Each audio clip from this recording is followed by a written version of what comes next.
안녕하세요. 저는 40대 중반 여자입니다. 남편이 저를 배신하고 다른 여자를 만나고 있을 줄은 전혀 예상하지 못했었어요. 15년의 결혼 생활 동안 한 입을 덮고 살면서 허튼 짓 안 할 거라고 믿었던 남편이 어느 날 건강에 문제가 생기면서 사건이 시작되었습니다. 어느 날부터인가 화장실을 시도 때도 없이 가더라고요.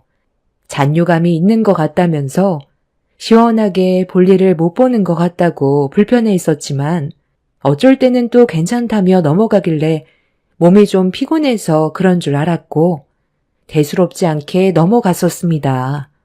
그런데 또 어느 날에는 옆구리 통증으로 힘들어하길래 몸에 문제가 생긴 것 같은 안 좋은 느낌이 들어서 병원을 찾아가 검사를 받게 되었습니다. 약간의 혈뇨까지 보게 돼서 가볍게 넘어갈 증상은 아닌 것 같았어요. 남편도 혈뇨를 보는 순간 몸에 이상이 있다는 걸 그제야 받아들였고 그렇게 정밀검사를 받게 되었는데 검사 결과는 상당히 충격적이었어요. 남편이 신장암이라는 말도 안 되는 진단 결과를 듣게 되었고 저는 제 두 개를 의심했어요. 불과 몇 달 전까지만 해도 건강해 보이던 사람이 갑자기 콩팥에 암이 생겼다는 말을 들었을 땐 어떻게 받아들여야 할지 모르겠더군요. 남편을 떠나보낼 준비도 되지 않았고 아직 40대 중반인 젊은 나이라 암과는 거리가 먼 얘기인 줄 알았습니다. 남편이 헬스장을 운영하고 있어서 항상 건강은 자신 있어 했어요.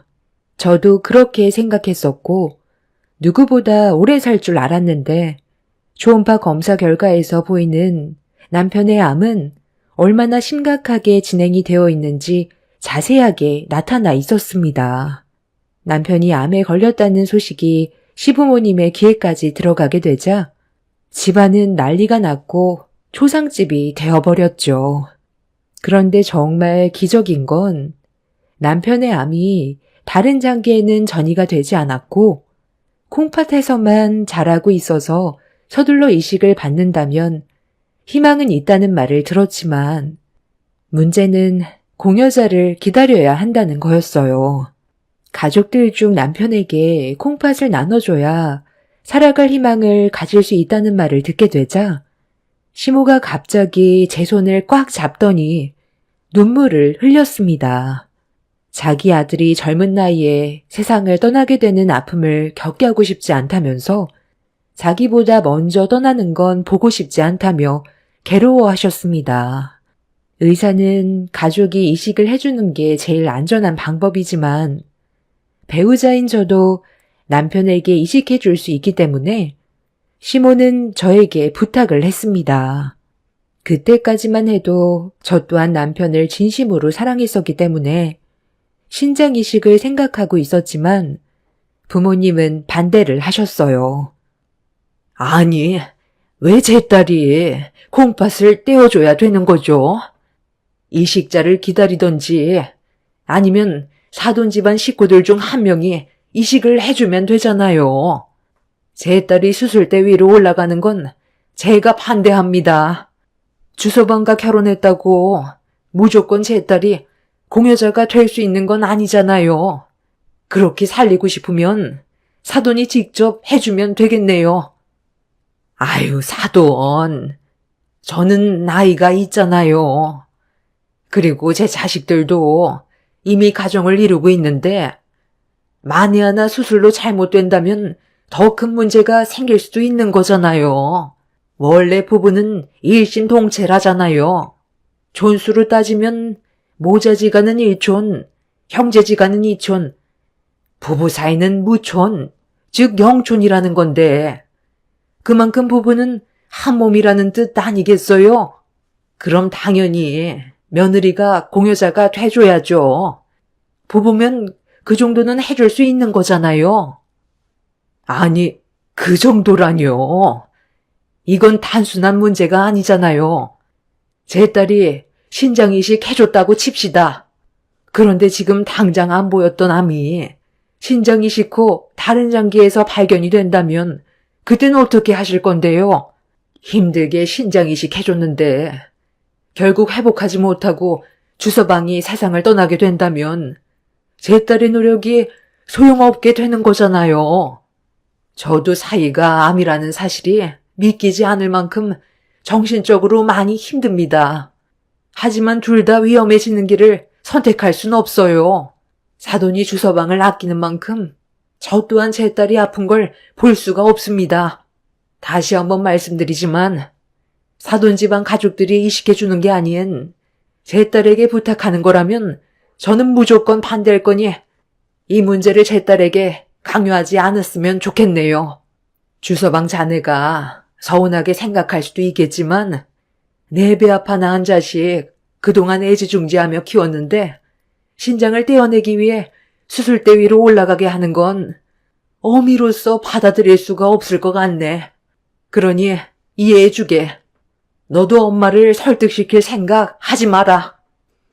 시모는 제 손을 잡고 눈물을 흘리던 손을 뿌리치더니 화가 많이 났는지 자리를 박차고 일어나선 밖으로 나가셨어요. 엄마의 마음 이해 못하는 거 아니었고 모두가 이 문제로 상당히 예민해져 있는 상태였어요. 사람 목숨이 걸려있는 상황이기 때문에 서로 조심하고 있었습니다. 남편은 아무 말도 하지 못하고 누워 있었지만 얼굴에는 그늘이 한가득이었어요. 저 또한 앞으로 어떻게 해야 될지 걱정이 많았었는데 병실 밖에서 아주버님 내외와 시동생 내외가 남편의 신장 문제로 심각한 대화를 주고받고 있었습니다. 충분히 이해할 수 있는 말들이 오고 가고 있었지만 그런 말을 듣고 있던 저도 기분이 좋은 건 아니었어요. 이건 단순한 문제가 아니라고. 이식해주는 게 쉬웠으면 내가 이렇게 당신한테 화를 냈겠어? 사람 목숨이 걸린 문제야. 우리 가정에도 영향을 줄 수 있는데 어떻게 이식해준다는 말을 고민도 하지 않고 뱉을 수가 있어? 내 눈에 흙이 들어와도 무조건 반대할 거니까 다시는 그런 얘기 하지 마. 장기 이식이 장난이야? 그래요. 저도 형님 의견에 무조건 동의해요. 총각도 아니고 이미 가정을 이뤘는데 이식 문제로 합병증이 오면 그때 돼서 후회하게요? 배우자와 애들도 생각을 해야죠. 당신도 나서서 공여자가 되겠다는 둥 그런 쓸데없는 말 입 밖으로 꺼내지도 마. 둘째 형님이 있는데 왜 당신이 나서려고 그래? 아까 어머님이랑 둘째 형님 어머니랑 싸우는 거 눈앞에서 보고도 이식해 주겠다는 말이 나와? 어머님은 당신이랑 아주버님이 이식을 해주는 것보다 둘째 형님이 직접 나서주길 원하고 있다고. 그리고 그게 제일 리스크가 적은 일인데 왜 일을 심각하게 만들려고 그래? 만에 하나 둘 다 잘못된다 해도 애들은 형님 쪽 친정에서 키워줄 수도 있는 거잖아. 어찌됐든 당신은 나랑 우리 애들만 생각해. 사람 일은 아무도 몰라. 괜히 이식해줬다가 잘못되기라도 하면 내가 가만히 있을 것 같아? 정신 나간 여자처럼 날뛰면서 둘째 형님이랑 아주버님한테 난리칠 거라고. 그런 걸 원하는 건 아니지? 내가 그렇잖아도 신장 이식에 대해 찾아봤거든? 합병증이 정말 많더라고. 공여자도 평생 약을 달고 살 수도 있고 수명도 짧아진다더라. 이식을 받은 사람보다 공여자가 훨씬 힘들어지는 경우도 있대. 그러니까 절대 먼저 나서지 마. 둘째 형님은 본인이 직접 강하게 나서서 이식해 주겠다고 말을 해야지. 이런 심각한 상황에 왜 입을 다물고 있대? 저런 성격 정말 너무 짜증나는 것 같아요.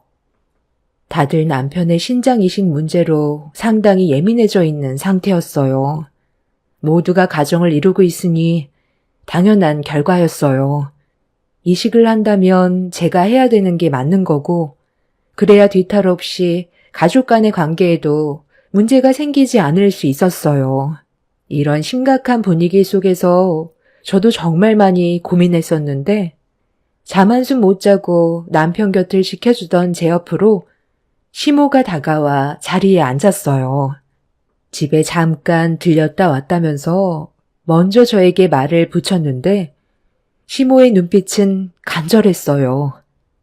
저기, 고민 좀 해봤니?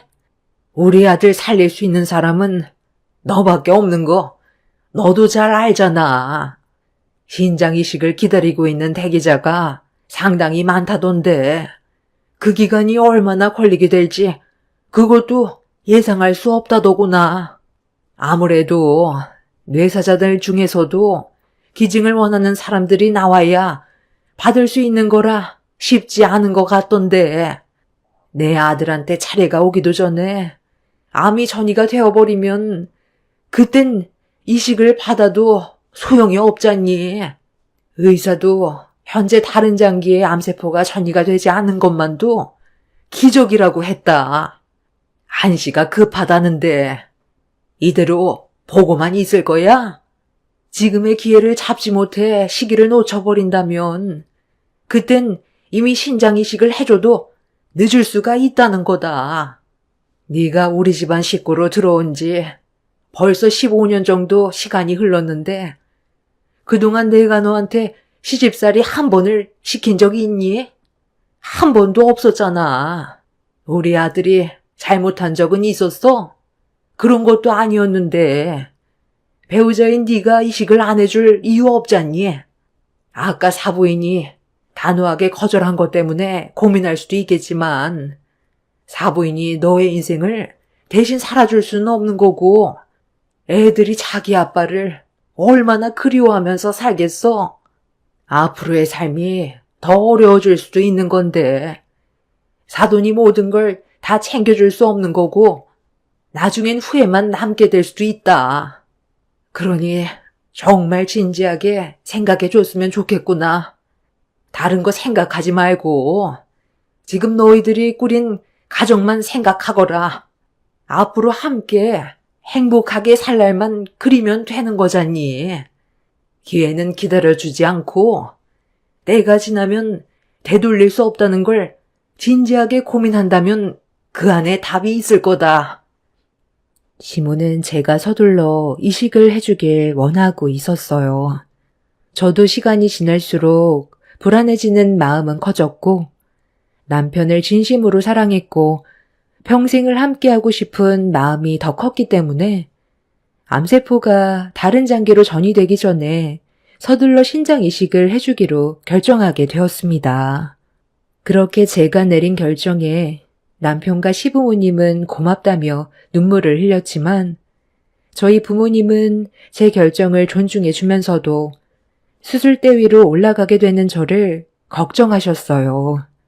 저도 자식을 가진 입장에서 부모님 마음 모르는 건 아니었기 때문에 너무 마음이 안 좋았습니다. 하지만 행복했던 가정을 깨고 싶지 않았고 아빠 없는 애들로 만들고 싶지 않아 결정을 내릴 수밖에 없었어요. 그렇게 저는 남편에게 신장을 줘도 되는지 검사를 진행했고 이식 적합성 검사와 신장 CT를 촬영했습니다. 그렇게 제가 신장을 주면 남편이 건강한 삶으로 다시 돌아올 수 있을지 세세하게 체크를 했고 검사 결과 남편한테 이식을 해줄 수 있다는 적합 판정을 받게 되면서 수혜자인 남편은 그날부터 제 신장이 최대한 거부 반응 없이 기증받을 수 있도록 혈장 교환수를 일주일 정도 받았습니다. 그렇게 수술 전날 저도 입원을 하게 되었고 떨리는 마음에 잠 한숨 못 자고 날이 밝아왔어요. 그렇게 수술 시간이 다가왔고 동시 이식으로 진행이 될 거라며 수술실로 들어갔습니다. 그런데 수술이 시작되려던 찰나 갑자기 문제가 생겼습니다. 제가 전신 마취에 들어갔는데 마취가 좀처럼 되지 않고 있었어요. 수술 담당 의사는 어떻게 된 거냐며 마취과 의사와 대화를 주고받고 있었는데 마취가 잘 안 되는 사람들도 있다며 약간의 용량을 늘렸지만 저는 약간 몽롱하기만 할 뿐 마취가 이루어지지 않고 있었어요. 마취과 의사는 더 이상의 과다 투여는 생명에 지장이 있을 것 같다면서 다른 종류의 마취제로 변경을 해야 할 것 같다며 수술 중단을 권했고 결국 옆 수술대에 있던 남편도 수술을 멈췄습니다. 남편은 이미 전신 마취가 되어 있는 상태였지만 제가 마취가 되지 않아 어쩔 수가 없었어요. 어쩔 수 없이 수술은 취소가 되었고 다른 날 다시 수술 일정을 잡아야만 했어요. 하루가 급한데 이런 실수가 나오게 되자 너무 당황스럽더라고요. 다시 병실로 들어온 저는 몽롱한 상태로 안정을 취하고 있었는데 밖에서 시모의 목소리가 들려왔어요. 수술실에서 나온 저와 남편이 문제가 생겼다는 설명을 듣는 것 같았습니다. 수술 일정이 미뤄지게 되자 시모는 의사가 일 처리 하나 똑바로 못한다며 자기 아들한테 시간이 많지도 않은데 이런 문제가 있을 수 있냐면서 간호사에게 화를 내고 있었어요. 간호사는 다음 날에 수술 일정이 잡힐 수도 있다면서 일정이 변경되면 다시 알려주겠다며 시모를 진정시키고 있었습니다. 저도 기분이 상당히 안 좋았었지만 어쩔 수 없는 상황이라 현실을 받아들여야 했어요. 그런데 제가 마취제 용량이 높았는지 호흡곤란 증세가 있어서 진정제를 투여했었는데 그게 약간의 몽롱함과 수면을 유도했고 약간의 긴장이 풀리고 있었습니다. 그리고 그 사이 시모가 병실 문을 열고 들어왔어요. 아니 너는 정신사납게 여기까지 따라 들어오면 어쩌니? 누가 포기라도 하면 어쩌려고? 진정제에 취해 잠에 빠졌으니 걱정할 건 없다만. 그나저나 어떻게 이런 일이 있을 수가 있어? 마취 하나 똑바로 하지 못하고 말이야. 얘도 그렇고 내 아들도 수술을 못 받아서 많이 불안했는지 호흡곤란 증상이 와서 진정제 투여했다더만. 깨어나려면 좀 기다려야 한다더라. 아니 중요한 순간에 이런 실수가 있으면 어떻게 믿고 수술을 맡기겠어? 그러니까요. 그동안 제가 병원에 오지 못해서 얼마나 답답했는지 아세요? 영식 씨 얼굴 보고 싶었는데 여기 올 수 있는 상황은 아니었잖아요. 근데 저 여자 이식 안 해주면 어쩌죠? 그런데 진짜 영식 씨가 이식 받으면 정상적인 생활이 정말 가능하대요? 의사가 그렇게 얘기했으니까 믿어야지 어쩌겠어. 내가 내 아들 기증받게 해주려고 얼마나 노력했는지 알아? 눈물도 안 나오는 거 짜내느라 아주 죽을 맛이었다. 너는 내가 조심 좀 하라니까. 덜컥 임신까지 해버리면 어떡해? 아무리 내 아들이 좋아도 그렇지. 지킬 건 지켜달라고 얘기했었잖아. 너희들 나이도 생각해야지. 아유, 제 나이가 뭐 어때서요. 아직 40 초반이면 충분히 아이 가질 수 있는 나이라고요. 저도 영식 씨 아이를 가지고 싶었고 정상적인 가정을 만들어가고 싶었던 것뿐이에요.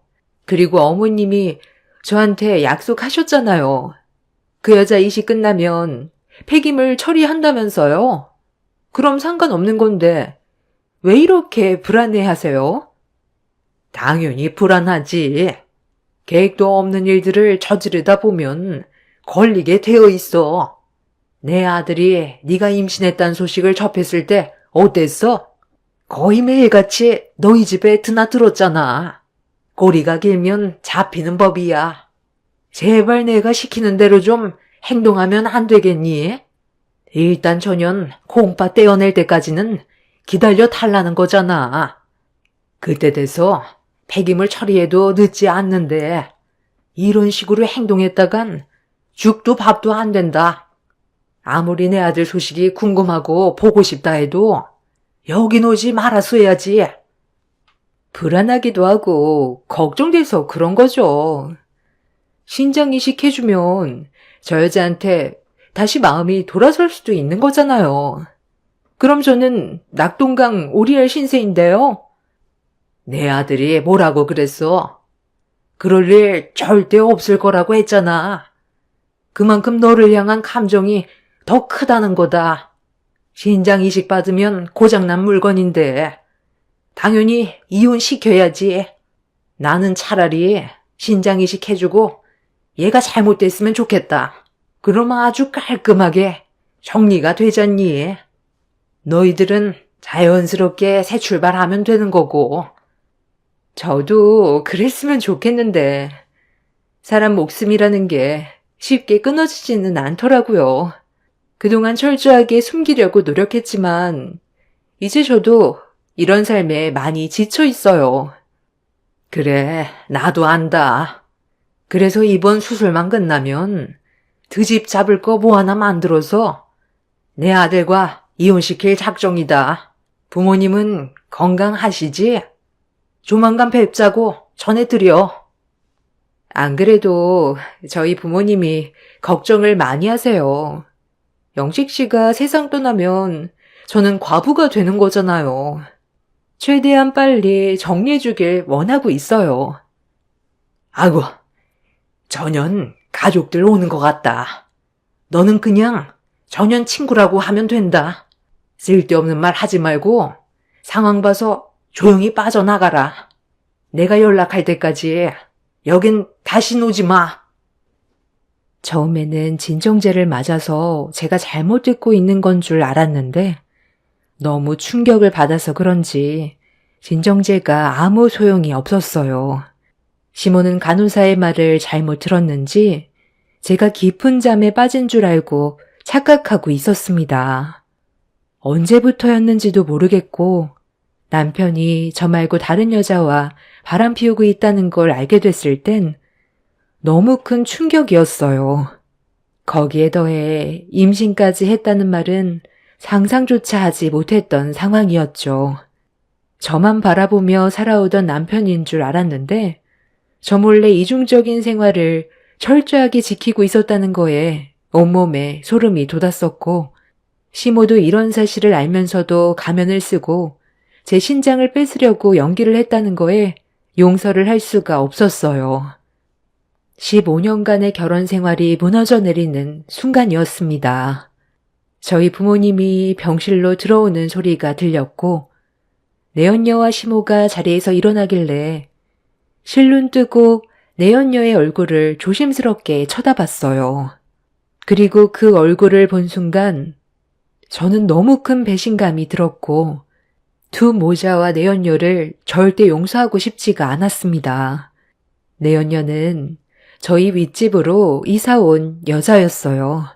내연녀가 가정 있는 남편한테 접근했을 거라곤 전혀 예상하지 못했었죠. 언제나 남편은 저에게 한결같이 행동했었고 조금도 흔들리는 모습을 보여준 적이 없었는데 그건 전부 다 철저하게 계획된 행동이라는 걸 알 수가 있었습니다. 엘리베이터에서 인사 정도 주고받았었는데 언제부터 눈이 마주친 건지 전혀 예상되지 않았던 상황이라 너무 당황스러웠어요. 남편한테 신장 이식을 해주려 했던 저보다 좀 젊고 여우 같은 여자를 새 며느리로 받으려는 시모도 이해가 되지 않았습니다.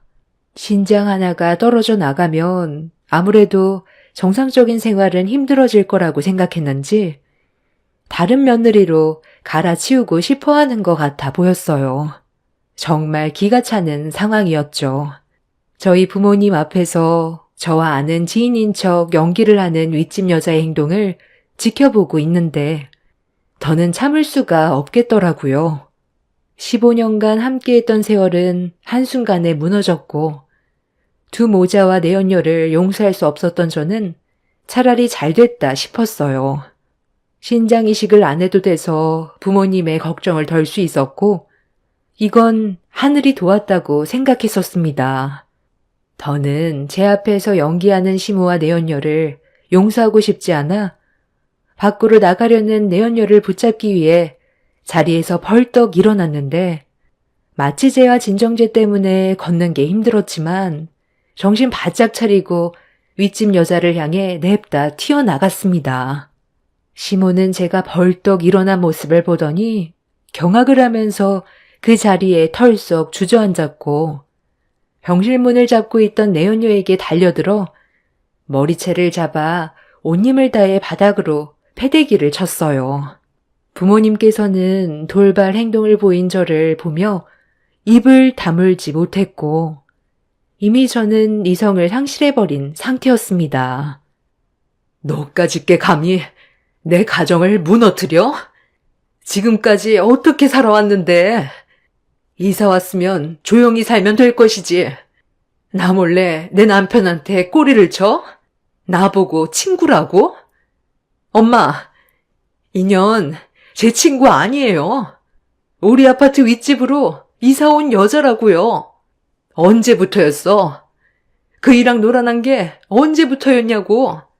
나 몰래 쓰레기 짓을 했으면서 콩팥을 떼어달라고 그래?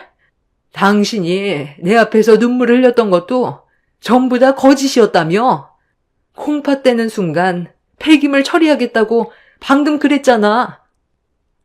아니 얘가 지금 마취가 덜 풀렸나? 내가 언제 그랬니? 나는 그런 말 한 적 절대 없다. 마취 부작용이 환청이나 환각 증세 같은 게 있다더만. 네가 지금 오해하는 거라고. 오해? 지금 상황 파악이 안 되나 본데. 전현이 신장 이식 해줄 수 있을 것 같아? 내 신장 없으면 당신 아들은 결국 세상을 떠나게 될 수밖에 없는 거라고. 신장 공여자가 한둘이야? 하루에도 세상 떠나는 사람들이 얼마나 많은데. 어머님, 차라리 그냥 기다려요. 저런 여자 신장 받아봤자 기분만 찝찝하잖아요. 잠깐만. 너 지금 어디 가니? 곧 수술 일정 다시 잡기로 했는데 그냥 가버리면 내 아들은 앞으로 어떻게 하라고? 잠깐만 내 말 좀 들어봐라. 오해가 있다고 했잖아. 나도 처음에 내 아들이 이 여자를 데려왔을 때 하늘이 무너져 내리는 줄 알았다. 그런데 뱃속에 내 아들의 아이까지 가졌다는데 내칠 수는 없잖니. 그래서 잘 구슬려서 조용히 정리할 생각이었어. 워낙 거머리처럼 붙어대길래 상황이 안 좋아질까봐 너 몰래 마무리 지으려고 그동안 숨기고 있었던 거야. 어머머머머, 방금 뭐라고 했어요? 거머리? 지금 나보고 거머리라고 했어요? 내가 접근한 것도 아니고 영식 씨가 나한테 다가온 건데 왜 내 탓을 하는 거예요? 그쪽이랑 사는 게 재미도 없고 지긋지긋하다고 나랑 살고 싶다고 했어요. 나도 그 사람한테 끌려서 이제는 정착하고 싶어서 받아준 것 뿐이라고요. 이게 제 잘못은 아니잖아요. 아주 놀고들 자빠졌네. 어차피 상황 파악 끝났고 내가 받은 피해에 대해서는 법적으로 처벌할 테니 다들 각오하는 게 좋을 거야. 평생 후회하게 만들어줄게.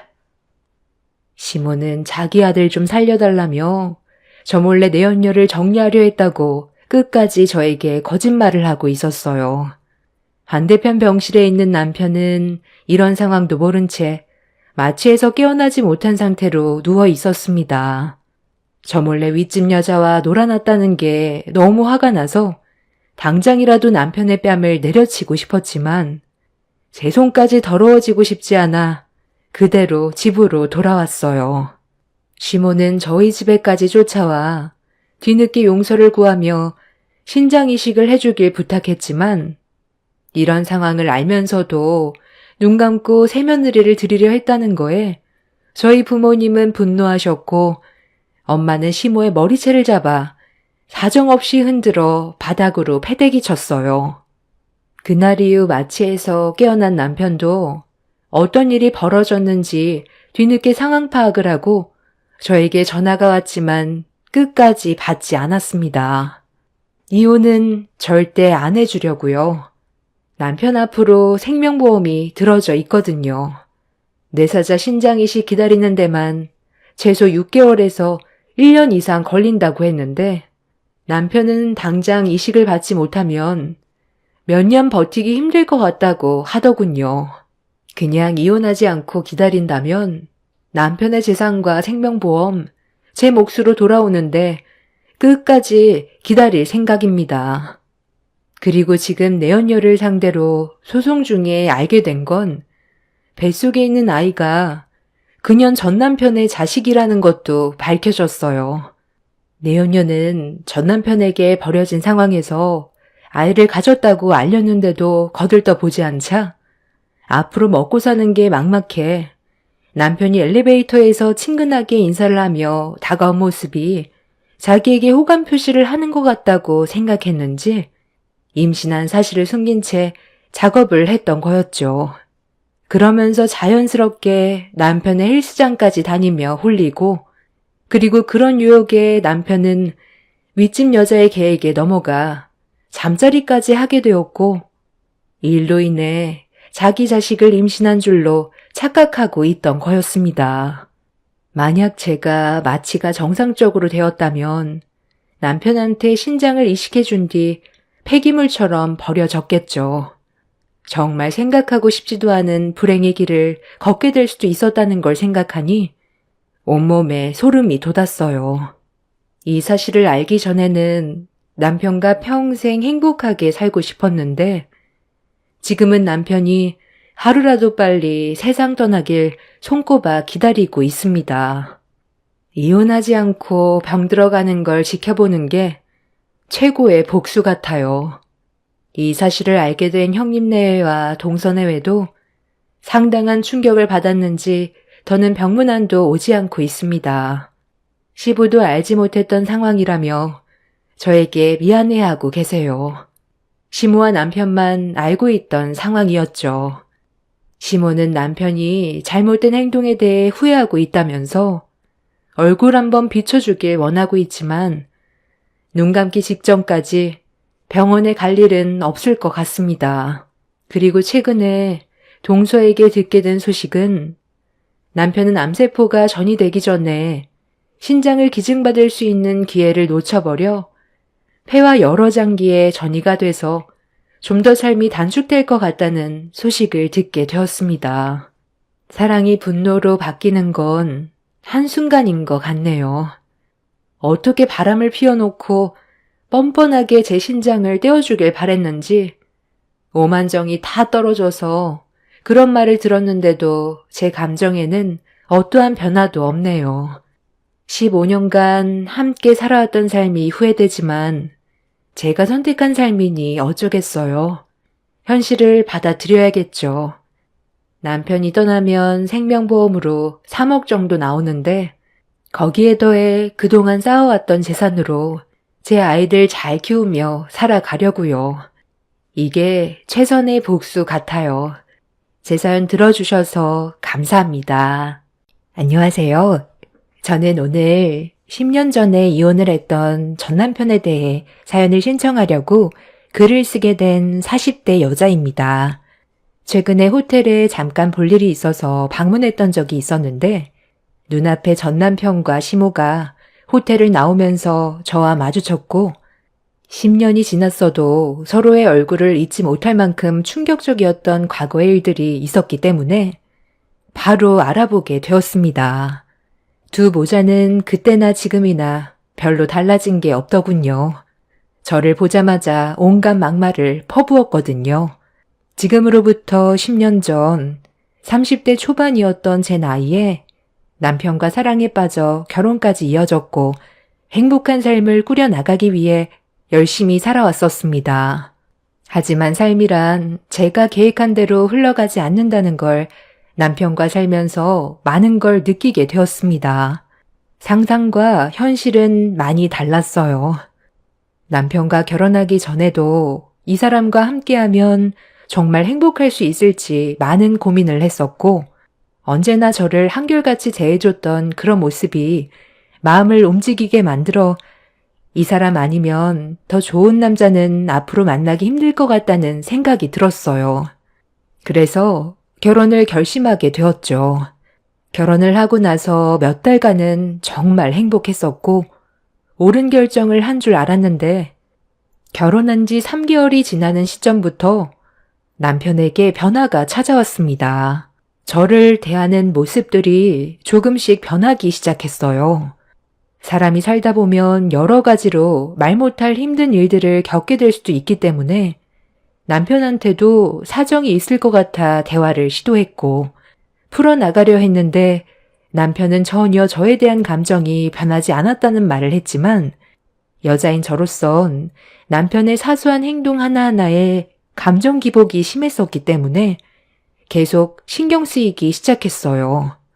그런데 여자의 촉이 무섭다는 말이 왜 그런지 알겠더라고요. 변하기 시작한 남편의 행동들이 저를 불편하게 만들었는데 어느 날 저녁에 퇴근 후 장을 본 뒤에 집으로 들어가고 있었는데 남편의 차가 아파트 입구 주차장에 주차되어 있더라고요. 보통은 주차를 지하에 해두는데 그날은 지상에 주차를 해뒀길래 좀 이상하게 생각하고 있었는데 남편 차를 스쳐 지나가는 순간 제 뒤에서 남편의 목소리가 들려와 몸이 먼저 반응해 고개를 돌리게 되었는데 남편이 어떤 여자와 함께 웃으면서 차로 걸어오고 있었습니다. 너무 놀란 저는 급하게 몸을 숨겨 둘 사이를 지켜보고 있었는데 남편이 차 문을 열어주더군요. 그리고 남편은 차 시동을 건 뒤에 아파트를 빠져나갔습니다. 다른 여자를 뒷좌석도 아닌 조수석으로 자연스럽게 태우는 남편의 행동은 저에게 엄청난 충격으로 다가왔었어요. 남편과 처음 본 그 여자의 모습이 너무 자연스러웠고 누가 봐도 연인 사이 같이 보였었죠. 서로 결혼한 사이일수록 남녀 관계는 조심할 필요가 있는데 남편이 그 여자에게 대하는 행동들은 전혀 그렇게 보이지 않았습니다. 저만 바라본다던 남편의 또 다른 모습이 너무 실망스러웠고 이 문제를 확실하게 짚고 넘어가야 할 것 같았어요. 갑자기 벌어진 일이라 머릿속이 상당히 복잡했었죠. 집으로 돌아온 저는 남편에게 전화를 걸어봤지만 점점 더 불안해지게 전화도 받지 않았어요. 그렇게 늦은 시간 동안 연락 한 통, 문자 한 통 없던 남편은 새벽 시간이 되어서야 집에 들어왔고 술도 상당히 많이 취해 있었습니다. 더 큰 충격인 건 남편의 몸에서 여자 향수 냄새가 진동을 하고 있었어요. 그동안 볼 수 없었던 모습을 보게 된 상황이라 많이 놀랐었고 남편은 아무렇지도 않은 듯 방으로 들어가려 하길래 소리를 질렀습니다. 지금 몇 시인지 알고는 있는 거야? 새벽 2시야. 전화도 안 받고 내 문자는 아예 읽지도 않았더라. 도대체 지금까지 어디서 뭘 하다 이제야 들어온 거야? 아, 뭐라긴. 이랬지. 오늘 갑자기 야근이 잡혀서 밤늦게까지 회사에서 한 발자국도 나오지 못했어. 야근 끝나고 회사 사람들과 밥 한 끼 하고 집에 들어온 거야. 아, 그래? 내가 그 말을 어떻게 믿어? 몸에서 지금 여자 향수 냄새가 진동을 하고 있잖아. 그리고 회사에서 하루 종일 있었다고? 나한테 지금 거짓말 하는 거야? 아, 무슨 거짓말을 한다고 그래? 당신은 나를 그렇게 몰라? 맨날 회사 집만 반복해서 다녔잖아. 오늘은 회사 일도 늦게 끝났고 직원들 모두 고생했다고 저녁 한 끼 먹으라면서 부장님이 법인카드 주셔서 직원들과 저녁까지 먹고 온 거야. 힘들게 일했는데 그냥 집에 오면 나만 손해잖아. 이 정도는 이해해 줄 수 있는 거 아니야? 남편은 저에게 표정 하나 바뀌지 않고 거짓말을 하고 있었어요.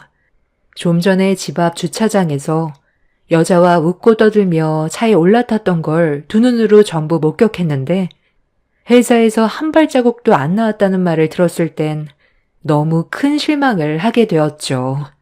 남편은 피곤하다며 방으로 들어가 버리더니 그냥 퍼질러 자더라고요. 제가 얼마나 힘들었는지에 대해서는 알고 싶어 하지도 않았습니다. 갑자기 변해버린 남편의 모습을 보고 있는데 앞으로의 결혼 생활을 어떻게 헤쳐나가야 할지 걱정이 많았습니다. 그날 남편이 술에 취해 세상 모르고 자고 있을 때 차키를 가지고 지하 주차장으로 내려갔어요. 그리고 남편의 차를 찾아 문을 활짝 열었는데 코가 찌를 정도로 차 안에는 좀 전에 남편의 몸에서 풍기던 향수 냄새가 차 안에서도 진동하고 있었습니다. 저는 차 안을 샅샅이 살펴봤어요. 조수석과 뒷좌석에는 갈색의 긴 머리카락이 엄청나게 떨어져 있었고 차 안에서 뭔 짓을 했는지 그림까지 그려지더군요. 남편의 차가 대형 SUV 차량인데 뒷좌석을 눕히면 2명이 충분히 누울 수 있을 만큼의 공간이 나오거든요. 좀 전에 봤던 그 여자와 차 안에서 뒹굴었을 걸 생각하니 분노가 치밀었고 향수 냄새에 머리가 지끈거리는데 확인하고 싶지 않았던 블랙박스에 계속 눈길이 가서 녹화되어 있던 영상을 결국 확인하게 되었습니다. 불과 몇 시간 전에 있었던 영상을 확인해 보니 남편과 그 여자는 바닷가로 향하고 있었어요. 그리고 차 안에서 남편과 그 여자가 나눴던 대화를 들을 수 있었죠. 과장님이 빨리 정리해야 나도 부모님한테 말씀드릴 텐데 언제까지 숨기고 있을 수는 없잖아요.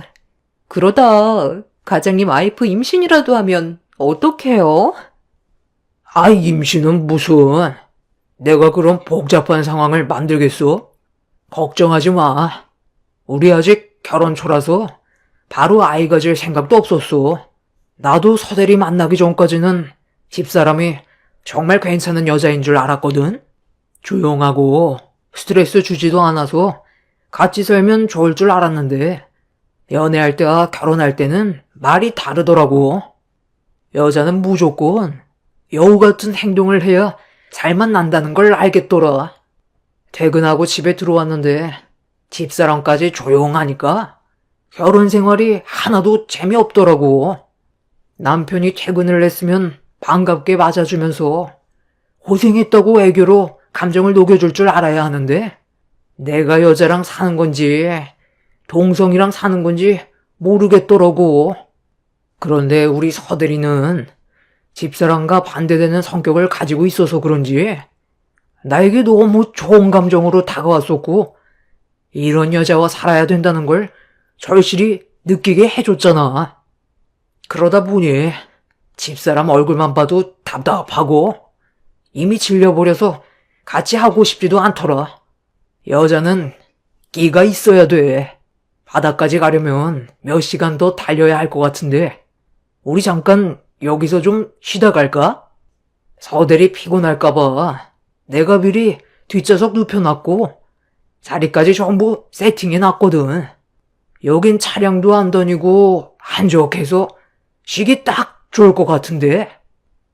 남편과 그 여자가 나눈 대화는 상상 이상의 충격적인 내용이었어요. 결혼한 지 몇 달 되지도 않아서 남편이 바람을 피웠다는 걸 알게 된 저는 흔들리는 블랙박스와 차 안에서 울려 퍼지는 남녀의 목소리는 결국 피눈물을 쏟아지게 만들었습니다. 이미 남편은 저에 대한 사랑은 없었기 때문에 더는 함께할 수 없다는 걸 알게 되었고 저 또한 하루라도 빨리 이혼하는 게 피해를 덜 보게 되는 일이라 블랙박스에 있던 영상들을 전부 옮겨놨어요. 그날 저는 잠 한숨 못 자고 남편에게 어떠한 벌을 내려야 할지 고민을 했어요. 그렇게 아침이 밝아오고 남편이 출근을 하기 위해 거실로 나왔는데 제가 거실 소파에 앉아있는 걸 보곤 화들짝 놀라더니 왜 이렇게 일찍 일어났냐면서 아무렇지 않은 척 행동을 하고 있었습니다. 제가 전날에 있었던 일들에 대해 기억나지 않냐고 물어보니 무슨 말을 하는지 모르겠다고 저에게 거짓말을 하더군요. 아무것도 모른다는 듯한 표정을 보이던 뻔뻔한 남편의 얼굴을 보고 있는데 당장이라도 찢어버리고 싶었지만 순간적으로 놓아버릴 뻔했던 이성을 억누르면서 최대한 참고 넘어갔어요. 남편은 출근 시간 늦겠다며 서둘러 밖으로 나갔는데 이제는 아예 대놓고 바람을 피고 있었어요. 창밖을 바라보니 전날에 봤던 그 여자를 차에 태워준 뒤 같이 출발하고 있었습니다. 그 여자가 근처에 살고 있다는 걸 그때 알 수 있었죠. 이런 상황 도저히 용납할 수 없어서 저는 그날 회사에 출근도 하지 못하고 시댁으로 향했어요. 시부모님은 이런 사실을 알아야 할 것 같아 찾아가게 되었고 아침부터 연락도 없이 찾아온 저를 보며 당황한 얼굴로 맞아주신 시부모님은 무슨 일이냐고 물어보시길래 남편의 차에 녹화되어 있던 블랙박스 영상을 재생시킨 뒤 거실 테이블에 올려놓았어요.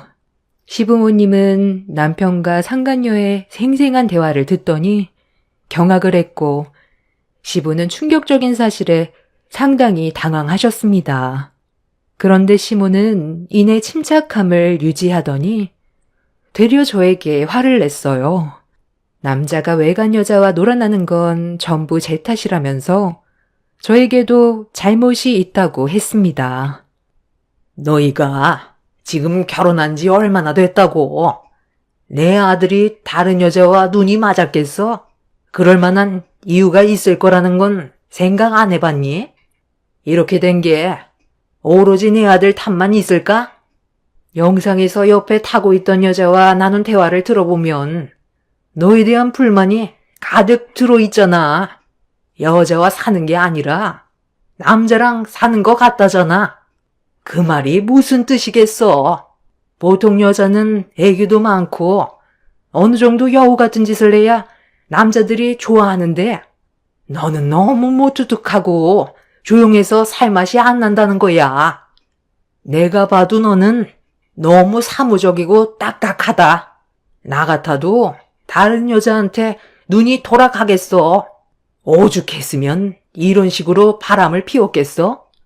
이미 되돌릴 수 없을 만큼 깊은 관계로까지 발전된 거 보니 어쩔 수 없을 것 같네.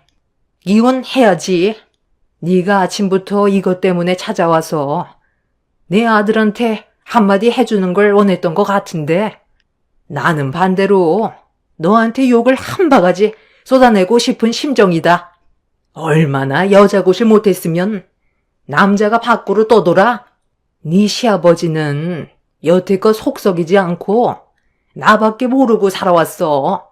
그만큼 내가 내조를 잘해왔다는 말이겠지? 그래서 네가 여기까지 찾아온 이유가 뭐야? 내가 뭘 해주길 바라는 건데 내 입에서 아들 자식 잘못 키웠으니 미안하다는 말을 듣고 싶은 거니? 어차피 여기까지 찾아와서 이 영상 보여준 거면 이혼하겠다는 거잖아. 네, 어머님은 좋으시겠어요. 아버님이 어머님밖에 모르셔서. 맞아요. 저 그이랑 이혼할 생각이에요. 제가 왜 아침부터 찾아왔겠어요. 그래도 제가 받은 상처 조금은 헤아려 주실 것 같아서 찾아온 거였는데 그런데 뭐라고요? 제가 여자 구실을 못해서 그런 거라고요? 어떻게 같은 여자로서 그런 말을 할 수가 있어요? 사람마다 각기 다른 성향을 가지고 있는 거고 그이가 이런 저를 사랑했기 때문에 선택한 거면 끝까지 책임져야 하는 게 맞는 거잖아요. 저는 뭐 그이한테 100% 만족하면서 사는 줄 아세요? 서로 부족한 게 있어도 최대한 맞춰가면서 살아가는 게 부부잖아요. 그런데 이런 식으로 저 몰래 거짓말까지 하면서 외간 여자를 만난다는 건 누가 봐도 잘못된 행동이죠. 그러니까 그만 이혼하라는 거잖아. 내가 내 아들을 찢어 밟아야 속이 후련한 거냐? 아침부터 기분 잡치게 하지 말고 이제 그만 나가라. 블랙박스에 녹화된 영상에 아직 여자 얼굴은 안 나왔지만 성격을 보아하니 내 아들과 아주 찰떡이네. 너랑 이혼하면 당장 그 여자랑 결혼시켜줘야 되겠다. 이래서 사람 인연은 따로 있다는 거야. 너희 둘이 어차피 결혼한 지 몇 달 되지도 않았으니까 이혼해도 크게 문제될 건 없잖아. 그냥 인연이 아니었다고 생각해라. 그럼 할 말 끝난 거지? 네. 무슨 뜻인지 충분히 알 것 같네요. 이런 부모 밑에서 자랐으니 그이가 이렇게 형편없이 자란 거겠죠. 그 사람 회사에 찾아가 뒤집어 놓겠습니다. 뭐라고? 지금 이 영상을 가지고 회사로 찾아가겠다는 거야? 너 제정신이니? 집안 말아먹으려고 아주 작정을 했구만. 서로 크게 피해본 것도 없는데 이쯤에서 서로 좋게 갈라서면 되는 거지. 왜 피를 보려는 거야? 위자료 안 주겠다는 것도 아닌데 회사 생활까지 망치게 하면 내가 널 가만둘 것 같니? 너 정말 돌았구나. 지금 제가 눈에 뵈는 게 있을 것 같아요. 지금 당장 회사로 찾아가 그 사람 무너뜨리게 만들 거고 그 사람과 놀아난 그 상간녀도 찢어버릴 거라고요. 그런 식으로 나오면 나도 너를 집 밖으로 내보낼 순 없겠다. 여기서 한 발자국도 못 나가게 할 거니까 당장 그 핸드폰 내놔라. 안에 있는 영상 전부 싹 다 지워버리고 증거물 하나 남기지 않았다면 그때 내보내주도록 하마. 여보, 가서 현관문 걸어 잠가요. 당신은 우리 아들 인생이 무너지는 걸 보고 싶은 거야? 아, 왜 머뭇거리고 있어? 빨리 현관문 잠그래도 너는 어딜 일어나니? 내가 방금 하는 말 못 들었어? 증거물 전부 토해내지 않는다면 여기서 한 발자국도 나가지 못해. 제가 밖으로 나가려 하자 시몬은 벌떡 일어나더니 제 머리채를 잡아 사정없이 흔들었고 들고 있던 핸드폰과 가방을 뺏어버렸어요. 이런 상황 속에서 시부가 머뭇거리고 있자 시몬은 크게 화를 냈고 시부는 남편이 잘못한 걸 알면서도 현관문을 걸어 잠갔습니다. 시몬은 저를 방 안으로 밀어 넣은 뒤 나오지 못하게 했어요. 그리고 잠시 뒤 시몬은 남편한테 전화를 걸어 버럭 화를 내면서 당장 집으로 튀어오라며 소리를 질렀습니다. 이런 상황을 알게 된 남편은 허겁지겁 집으로 달려왔고 잠시 뒤 현관문이 열리는 소리와 함께 남편의 목소리가 거실에서 들려왔어요. 시몬은 저에게 뺏은 영상을 남편에게 보여줬습니다. 너 제정신이냐? 다른 여자를 만나려면 걸리지 않게 하던가 아니면 이혼을 먼저 하고 다시 시작하던지 해야지. 이게 지금 뭐 하는 거니? 며느리가 방금 어떤 짓을 저지르려 했는지 알아? 이 영상을 들고 너희 회사로 찾아가려 했었다. 힘들게 들어간 회사인데 이런 문제로 불명예 퇴사하면 앞으로 다른 회사 생활하는데 얼마나 지장이 많이 생기겠어. 제발 생각 좀 하면서 행동해라. 너 때문에 내가 아주 속이 뒤집어지겠다. 너랑 만나고 있는 그 여자 차 안에 있다고? 지금 당장 들어오라고 연락해라. 어차피 이렇게 된 거 상황 정리 빨리 하고 너희 둘이 엮어주는 게 내가 볼 땐 제일 좋은 방법인 것 같다. 어쩐지 그 사람이 저를 계속 의심하더라고요. 철저하게 숨긴다고 했었는데 이런 식으로 제 뒤를 캐고 있었는지는 꿈에도 몰랐어요. 아, 어차피 이렇게 된 거 이혼해야죠. 그럼 지금 집사람 저 방에 들어가 있는 거예요? 서로 좋게 해결하면 되는 거지. 이런 더러운 방법으로 내 인생을 끝내려 해? 당신은 거기서 절대로 나오지 마. 아, 여보세요? 서대리. 우리 부모님이 지금 들어오라셔. 현관문 열려 있으니까 바로 들어오면 돼. 걱정하지 마. 엄마가 서대리 아주 좋게 보고 있어. 빨리 올라와. 방 안에 제가 있는 걸 알면서도 남편과 시모는 상간녀를 집 안으로 불러들였어요. 이런 상황들이 너무 화가 나 분노는 점점 한계치에 다다랐고 잠시 뒤 상간녀가 시부모한테 인사하는 목소리가 방 안으로 새어 들어왔습니다. 애교 섞인 목소리와 함께 시부모 눈치를 보면서 들어온 상간녀는 남편을 진심으로 사랑하고 있다면서 대화를 풀어나가고 있는데 시모는 상간녀가 마음에 들었는지 바로 살림차리라며 긍정적으로 받아주고 있었습니다. 시모는 남편이 왜 상간녀한테 마음을 뺏겼는지 알 것 같다면서 여자로서 상당히 매력적이라며 좋아하셨어요. 이런 상황들이 너무 화가 치밀어 올랐던 저는 결국 방 안에 있던 물건들로 방문을 부수기 시작했고 정신 나간 여전처럼 난리를 치기 시작하자 시모가 방문을 활짝 열더니 제 얼굴을 향해 사정없이 손을 올려쳤어요. 저도 이미 제정신이 아니었던 상황이라 시모의 양뺨에 손을 세차게 내리쳤고 시모는 또다시 제 뺨에 손을 올렸습니다.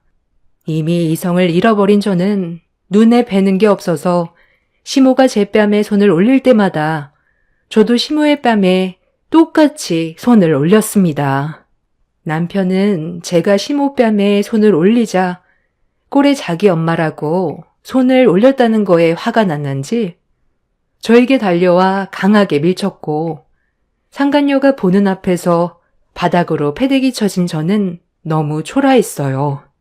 상간녀는 이런 상황이 재미있었는지 미소 띈 얼굴로 저를 바라보고 있는데 그 모습을 보게 된 순간 차라리 모두 죽자라는 생각이 들더라고요. 그 사람들 전부 용서하고 싶지 않았습니다.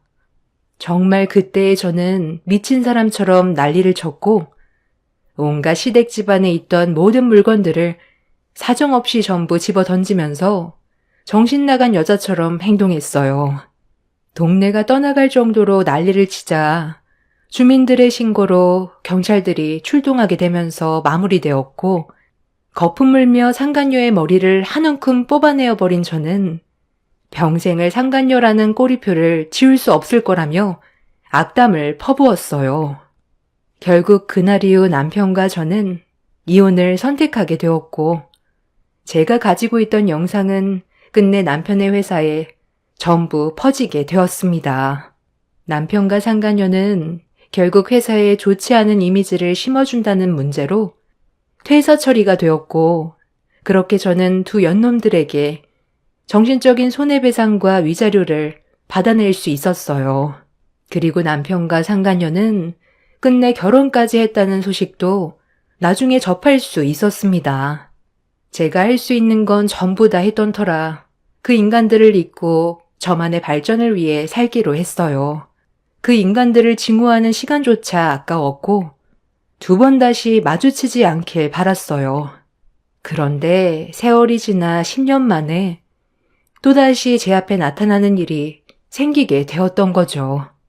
호텔에 볼 일이 있어서 잠깐 들렸는데 호텔에서 나오는 두 모자와 다시 한번 마주치게 되었습니다. 이게 누구야? 여기에서 너를 마주치게 될 줄 상상도 못했는데 그때나 지금이나 초라하고 형편없는 건 똑같네. 그런데 너는 아직까지 자판기 커피 마시냐? 10년 전에도 자판기 커피만 달고 살더니 그 버릇 아직까지 못 고쳤구나. 아 맞다. 너희 집안이 우리 집안보다 한참 못 살았었지. 그때도 형편이 어려워서 겨우 입에 풀칠하면서 살았었는데 10년 지났다고 달라지는 게 뭐 있었겠어? 우리는 오늘 아주 중요한 날이거든. 내 인생은 이제부터 시작이고 앞으로는 승승장구할 일만 남았다.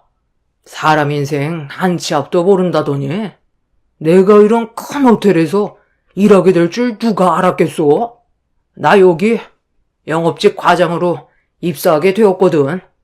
오늘 최종 면접 합격받고 들어가는 길이야. 내가 손에 쥐고 있는 이 커피가 얼마짜리인 줄 아냐? 하긴 500원짜리 자판기 퍼마시는 싸구려 인생이 뭘 알겠소? 이거 루아 커피라고? 한 잔에 5만 원에 파는 커피인데 여기 호텔에서 일하는 직원은 무상으로 마실 수 있거든.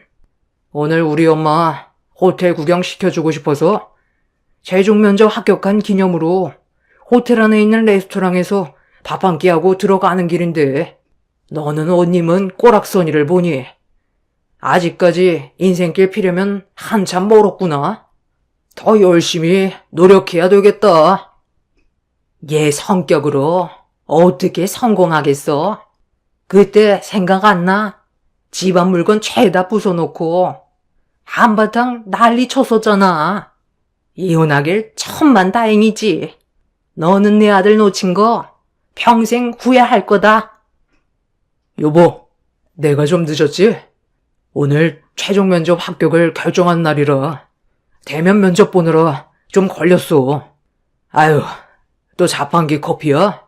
당신이 하도 들여달라고 해서 어쩔 수 없이 들여놓긴 했는데 건강 생각해서 자주 마시는 거 안 좋아. 호텔 안에 카페 있는데 거기 편하게 이용하면 되잖아. 많이 배고프지? 서둘러 들어가자. 잠깐만. 오늘 최종 면접 합격 면단에 혹시 도영훈이라고 있었어? 당신이 직접 대면 면접했으면 기억할 수도 있겠네. 내가 아는 사람이 합격한 것 같아서. 당신이 그걸 어떻게 알아? 도영훈 씨라면 9살 된 아들 하나 키우고 있는데 상황이 엄청 절실해 보이더라고.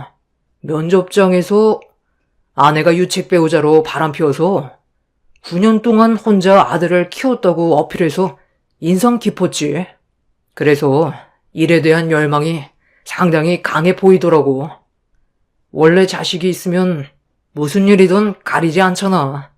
우리 회사가 제일 중요하게 생각하는 게 스펙보단 열정이잖아. 그래서 그 용기에 최종 합격하게 되었고 다음 주부터 같이 일하게 될 거야. 오늘 대표님한테 보고 들어갈 거고. 그런데 그건 왜? 당신 표정을 보니 별로 안 좋아 보이는데? 내 뒤에 있는 저 도용훈 씨라는 사람이 10년 전에 내 전남편이었거든. 내가 한번 얘기했었지? 그런데 또다시 얼굴을 마주했는데 그때나 지금이나 달라진 건 하나도 없더라고. 사람이 겉모습만 보고 판단할 수는 없잖아. 나는 이미 저 사람을 겪어봤었고 어떤 성격을 가지고 있는지 알고 있어서 이 회사에서 일하는 거 다시 생각해봤으면 좋겠어. 아버님도 호텔 이미지 안 좋아지는 거 싫어하실 거 아냐. 그리고 나와 아주 잠깐이었지만 그래도 전 남편인데 불편한 상황 만들고 싶지 않아. 잠깐만. 당신이 지금 부사장님 배우자라고? 아니 어떻게 이런 말도 안 되는 일이 있을 수 있는 거야? 당신 같은 집안 사람이 저런 분과 결혼하는 건 불가능하잖아. 그래. 그건 정말 말이 안 된다. 너희 집안이 얼마나 쓰레기 집안인지 뻔히 알고 있는데 말이 안 되는 건 당연하지. 더군다나 부사장님 사모님이면 걸치고 있는 옷도 명품으로 휘둘러야 되는 거 아니야? 내 앞에서 자판기 커피 마신 거 쪽팔려서 둘이 짜고 거짓말 하고 있는 거지? 10년 만에 인생이 180도 바뀌는 건 불가능한 거야. 말이 좀 지나친 것 같은데요. 이 사람 제 아내 맞고요. 워낙 검소하게 살아서 남들 눈에 띄는 걸 별로 안 좋아합니다. 그리고 자판기 커피 마시는 게 어때서요? 이 사람 취향이라 가끔 한두 잔 하는 건데 그게 뭐 잘못된 거예요? 자판기 커피 마시고 입는 옷이 싸구려면 그 사람 인생도 싸구렵니까? 부사장님, 저희 어머니가 하는 말은 그 뜻이 아니라요. 이 사람이 부사장님 같은 높으신 분과 결혼을 했다는 게 믿어지지가 않아서요. 저희 어머니가 말실수했습니다. 엄마는 내가 항상 입조심하라고 했잖아요. 저희가 실수한 것 같네요. 내가 미안했어. 10년 만에 얼굴 본 거라 반가워서 그랬던 거야. 반가워서 그랬다고? 나를 무시하고 빈정대며 온갖 막말을 퍼부었으면서 그게 반가운 표현이야? 그리고 그 여자랑 결혼해서 아이까지 낳았는데 바람나서 도망갔다고? 정말 한심하다. 여자 보는 눈이 그렇게 없으니 아직까지 면접이나 보고 다니지. 나는 너랑 이혼하고 이런 멋진 남자 만나서 정말 행복하게 살고 있는데 나는 너랑 이혼한 걸 정말 다행으로 생각하고 있어. 만약 내가 참고 살았으면 내 인생도 끝장났겠지. 여보, 이 사람들과 상대하고 싶지 않은데 그만 식사나 하러 가요. 내가 잘못했어. 솔직히 나도 그때로 다시 돌아간다면 그런 행동 절대 하지 않았을 거야. 나도 후회하고 있다고. 나 정말 이 회사 다니고 싶어. 딱 한 번만 눈 감아주면 안 될까? 앞으로 이 회사를 위해 내 몸 다 바칠 준비가 되어 있다고. 많이 늦었지만 내가 정말 미안해. 내 아들한테 약속했다고. 면접 합격하고 들어갈 때 가지고 싶은 장난감 사주기로 했는데 이렇게 끝나버리면 내가 아들 얼굴을 어떻게 보겠어. 부탁이야. 예정을 생각해서라도 나한테 한 번만 기회를 주면 안 될까? 아유, 됐다. 그렇게까지 하면서 이 회사에 다닐 필요 없다. 더 좋은 곳에서 면접 보면 되는 거지. 제가 여기 부사장과 결혼할 사이인데 네가 승진이나 제대로 할 수 있겠어? 엄마는 좀 조용히 좀 하세요. 아버지도 암으로 돌아가셔서 저 혼자 돈 버는 게 얼마나 힘든 줄 알아요? 맨날 신세 한탄하시면서 지금 그런 거 가릴 처지예요? 엄마 때문에 제 인생을 망친 거잖아요. 요즘 들어 자꾸 오락가락해서 치매도 심해지기 전에 요양원에 들어가라니까. 거기는 절대 죽어도 들어가기 싫다고 나를 힘들게 만들어 놓고 지금이 얼마나 중요한 시점인데 왜 끼어들어요? 엄마만 빠져도 짐스럽지 않고 내 인생 필 수 있다고요. 아이씨, 이런 인생 사는 거 지긋지긋한데 왜 끝까지 내 앞길을 막으려는 거야? 전시모는 전 남편의 막말에 순간적으로 뺨을 올렸고 전 남편도 현실에 놓인 자기 자신을 한탄하더니 전시모의 뺨에 손을 올렸습니다. 호텔 앞에서 두 모자는 한바탕 난리가 났고 결국 호텔 관계자분들에게 끌려가 밖으로 내쫓겨나게 되었어요. 정말 한심했고 저런 집안의 며느리로 들어갔었다는 게 너무 창피했었습니다. 사람 인생 한 치 앞도 모른다잖아요. 사실 지금의 남편도 초혼은 아니었어요. 아는 지인분의 소개로 지금의 남편을 만나 아이들 낳고 저는 행복하게 살고 있지만 그 사람들은 아직까지 시궁창 인생을 살고 있습니다. 제가 그 사람들과 인연을 끊어낸 게 인생의 전환점이었고 정말 잘한 결정이었다고 생각해요. 10년이 지나도 역시나 바뀐 건 없더라고요. 지금도 저희 남편이 일하는 호텔 앞에서 시위하듯 일 좀 시켜달라며 애원하고 있지만 받아주지 않고 있습니다. 그럴 마음 전혀 없고 경찰이 몇 번이나 중간에서 막았지만 끝까지 매달리고 있네요. 평생 두 모자가 선택한 길을 후회하면서 살았으면 좋겠네요. 제 사연 들어주신 분들 감사합니다. 안녕하세요. 저는 경기도 파주에 살고 있는 30대 여자입니다. 작년 설 명절 때 시댁에서 안 좋은 일을 겪었던 적이 있어서 사연을 신청하게 되었습니다. 남편과 결혼 생활한 지 2년의 시간 동안 가장 힘들었던 건 며느리로 들어온 저를 너무 싫어했던 형님과의 관계였어요. 한 가족의 구성원으로 받아주지 않고 얼굴만 보면 제가 싫다는 표현을 상당히 많이 했었습니다. 날이 가면 갈수록 점점 심해지는 형님의 행동에 지쳐갈 때쯤 설 명절 때 일이 안 좋은 상황이 터졌고 저를 왜 싫어하는지도 알 수 있었습니다. 사람마다 살아온 환경이 다른 건 어쩔 수 없는 건데 그런 제 삶 자체가 너무 싫었다며 안 좋은 감정을 표출했어요. 형님이 저를 하도 싫어하다 보니 저 또한 그런 형님과 거리를 두게 되었고 나중엔 서로 말도 섞지 않았어요. 안 좋은 사이가 되면서부터 그 피해는 전부 시댁 식구들이 떠안게 되었습니다. 보통 다른 집안 같은 경우 시어머니와의 관계가 안 좋아서 힘들어하는 경우가 많다던데 저는 특이하게도 형님과 사이가 너무 안 좋았어요. 저를 싫어했던 이유를 나중에서야 알게 됐는데 다른 평범한 사람들과 달리 고아라는 이유 하나 때문에 마음에 들어하지 않았었습니다. 저도 그런 삶을 살고 싶었던 것도 아닌데 형님은 항상 안 좋은 시선과 그동안 살아오면서 부족한 환경에 살던 제가 깨끗하지 않다고 생각해오고 있었어요. 겉으로 보이는 모습들은 전부 거짓이라고 의심하면서 시댁 식구들과 한자리에 모였을 때면 매번 저에 대한 안 좋은 말들만 늘어놓았습니다. 그럴 때마다 시모는 한 가족의 구성원이 되었고 서로 믿고 의지하면서 잘 지냈으면 좋겠다고 당부를 했지만 형님은 전혀 달라지지 않았어요. 그러다 보니 가족들 모두 점점 지쳐가게 되었고 형님의 모난 성격과 행동들이 되려 자신에게 독이 되어 돌아가고 있었습니다. 시모도 처음엔 좋게 풀어가려 하셨지만 해결이 되지 않다 보니 많이 힘드셨는지 형님이 저에게 하는 사소한 행동에도 예민하게 반응을 하셨어요.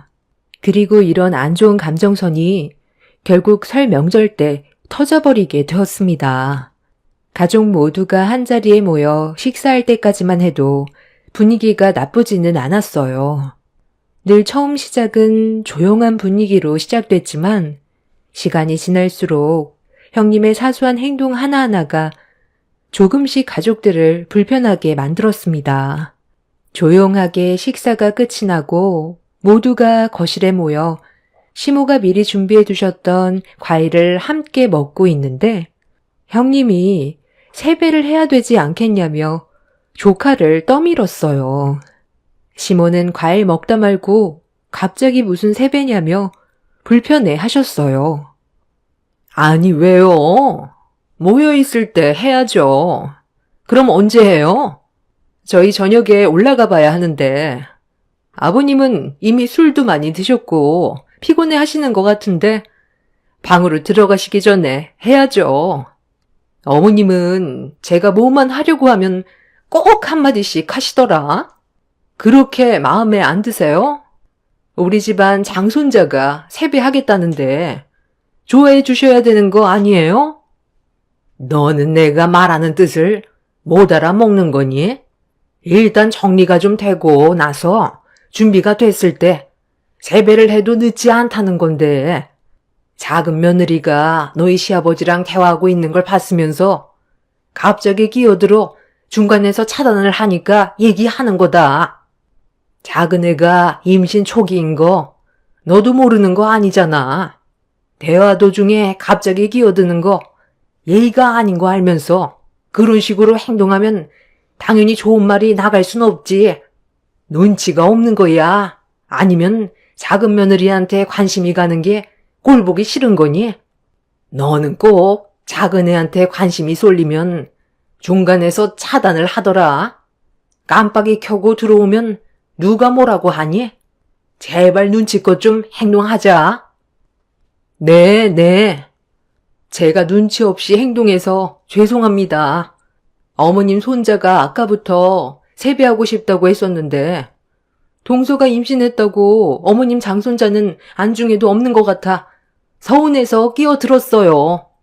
세배 받는 게 어려운 것도 아니고 잠깐이면 되는 건데 제가 이렇게까지 욕을 먹게 될 줄은 전혀 몰랐네요. 눈치 없는 저는 먼저 일어날게요. 그래. 그럼 일단 우리 장손자 세배부터 받도록 하자. 아까부터 기다렸다니까 서둘러 받아야지. 오늘 좋은 날인데 당신도 대충 넘어가자고. 시부는 분위기가 안 좋아지는 걸 느끼시곤 서둘러 세배를 받으셨어요. 그리고 지갑에서 10만 원을 세뱃돈으로 주셨는데 형님이 조카에게 준 세뱃돈의 금액이 마음에 안 들었는지 표정이 안 좋아지더니 또다시 불만을 털어놓았고 시부는 기분이라며 다시 지갑을 열었는데 그 순간 형님이 시부 옆으로 가까이 다가가더니 지갑 안에 있던 5만 원짜리 지폐를 보면서 장손자 컴퓨터 한 대 사야 한다면서 넉넉하게 좀 달라며 갑자기 시부의 지갑에 손을 가져가더니 지갑 안에 있던 5만 원짜리를 전부 다 꺼내 들었어요. 가족들 모두 형님의 돌발 행동에 당황했고 시모는 버릇없이 행동한 형님에게 한 소리 하려 하자 시부가 시모의 팔을 잡으며 고개를 절레절레 흔들었어요. 컴퓨터 장만한다는데 충분히 해줄 수 있는 거라고 더는 얼굴 붉히지 말라고 상황을 급하게 마무리 지으려 했습니다. 시모는 좋게 넘어갈 정도로 가벼운 상황은 아닌 것 같다며 시부모님이 보는 앞에서 돈을 세고 있는 형님에게 한마디 하셨습니다. 너 지금 뭐 하는 짓이야? 예의 없이 어른의 지갑에 함부로 손을 대? 내가 좀 전에 너한테 뭐라고 그랬니? 예의 없이 행동하지 말라고 그랬지? 아무리 버릇이 없어도 그렇지. 어떻게 시애비 지갑에 함부로 돈을 꺼내 어른들이 보는 앞에서 돈을 세고 있어? 이러니까 네가 욕을 얻어먹는 거다. 우리 집안 며느리로 들어온 지 하루 이틀 된 것도 아니고 10년이나 됐으면 눈치라도 있어야지. 어떻게 그때나 지금이나 너는 달라진 게 하나도 없냐? 당장 이리 내놓거라. 아니, 아버님이 괜찮다잖아요. 어머님 손자가 컴퓨터가 필요하다는데 이렇게까지 화내시면 기분 좋으세요? 아버님 지갑에서 제가 돈을 확 뺏은 것도 아니고 애교 부리면서 가져간 거잖아요. 어머님이 충분히 이해해 주실 수 있는 상황 아니에요? 왜 항상 저한테만 뭐라고 하시는 건데요? 어머님 잔소리 지긋지긋하다고요. 동서한테는 맨날 좋은 말만 해주고 저는 사소한 행동조차도 마음에 들어하지 않으시는데 정말 숨 막혀서 못 살겠어요.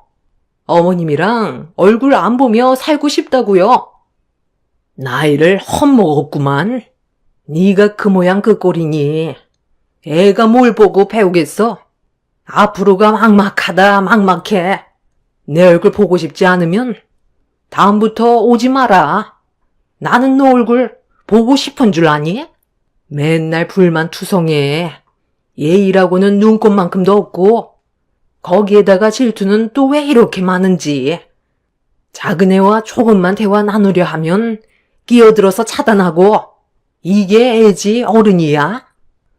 처음에는 그래도 이 정도까지는 아니었는데 너는 어떻게 매번 얼굴 볼 때마다 나이를 거꾸로 먹는 것 같냐? 시애미가 말하고 있는데 어딜 가는 거야? 그 돈은 이리 내놓고 가거라. 너 지금 내 말 무시하니? 제가 오늘 나를 잡으려고 그러나? 아주 막 나가기로 작정을 했구만. 형님은 시모의 말을 더 이상 듣고 싶지 않았는지 자리에서 일어나 방으로 들어가 버렸어요.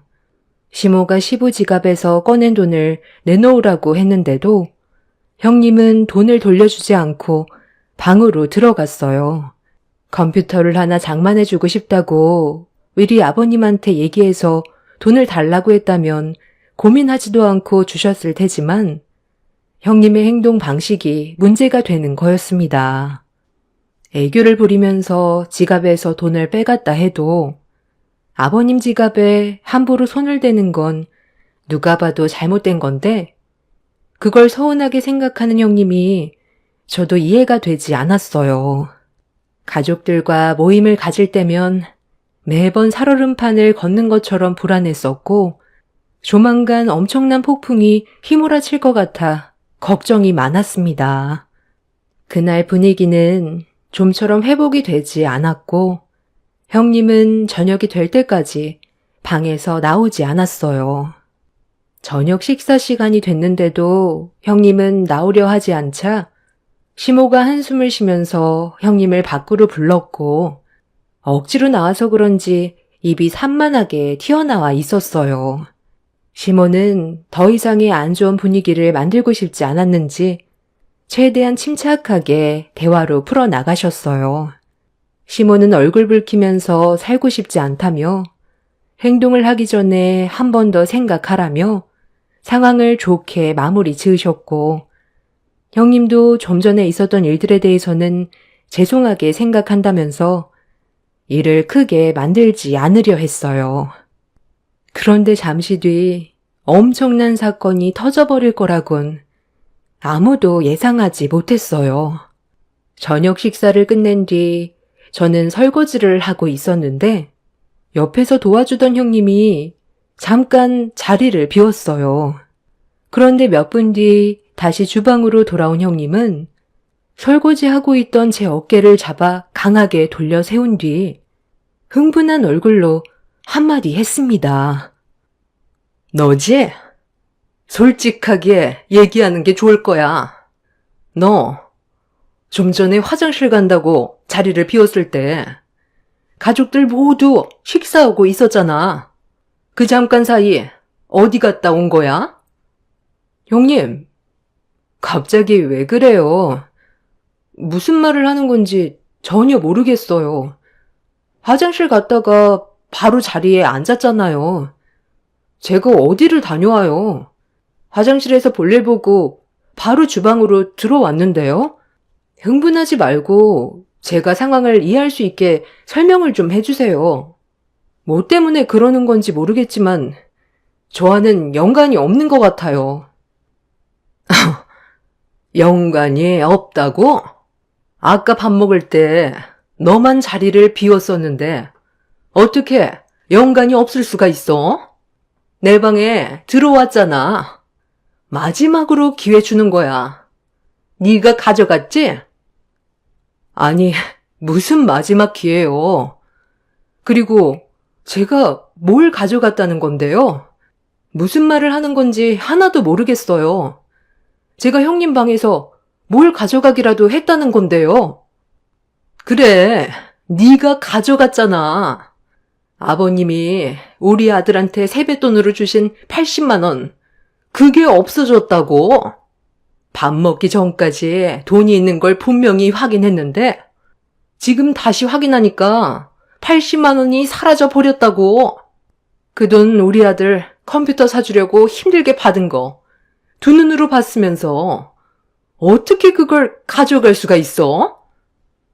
제가 왜 그 돈을 가져가겠어요? 저는 형님 방에 들어간 적도 없어요. 잘 찾아봤어요? 아까 화장실 갔다가 바로 주방으로 들어왔지 다른 곳으로 간 적은 없다고요. 그걸 내가 어떻게 믿어? 너라면 충분히 그러고도 남지. 너는 고아잖아. 남들과 다른 환경에서 살아왔고 삶이 힘들었으니까 눈앞에 보이는 돈에 갑자기 욕심이 났겠지. 고아원 출신들 대부분이 손버릇이 안 좋다던데 너도 마찬가지 아니야? 그런 곳에서 제대로 된 교육을 받았겠어? 나 지금 많이 참고 있거든? 오늘 어머님 때문에 기분 상당히 안 좋은데 더 이상 감정 터뜨리고 싶지 않으니까 좋은 말 할 때 당장 80만 원 가지고 와. 마지막으로 경고하는 거야. 형님, 지금 오해를 한 것 같은데요. 저는 형님 방 근처에도 간 적이 없어요. 제가 한두 살 먹은 나이도 아니고 고작 80만 원 때문에 제 손을 더럽히겠어요? 그리고 방금 뭐라고 했어요? 고아원 출신이면 손버릇이 안 좋다고요? 제가 고아라서 저부터 의심을 하는 것 같은데 일반 가정에서 자란 애들보다 훨씬 더 엄격하게 교육을 받으면서 살았어요. 사회로 나오면 그런 안 좋은 시선들 때문에 조금이라도 책 잡힐까봐 철저하게 교육을 받고 나온다고요. 옳고 그른 게 무엇인지 모르는 나이도 아니고 가족들끼리 있는 지금 이 공간에서 제가 왜 도둑질을 하겠어요? 괜히 죄 없는 사람 도둑으로 몰고 가지 마세요. 이것 봐라. 도둑질만 배운 게 아니라 거짓말까지 배웠나 보네. 우리 가족 중에 도둑질할 사람이 너 말고 누가 있겠어? 고아라고 했었을 때부터 느낌이 안 좋더구만. 그동안 그 손버릇 어떻게 참고 살아왔대? 우리가 모르는 동안 집안의 물건들을 하나둘 훔쳐갔던 거 아니야? 너 가방 좀 내놔봐. 뭐가 들었는지 확인 좀 해봐야 되겠어. 아니, 저 정말 아니라니까요. 다시 한번 찾아보세요. 아니면 가족들 모두 모아서 돈이 없어졌다고 물어보면 되잖아요. 아주버님한텐 물어봤어요?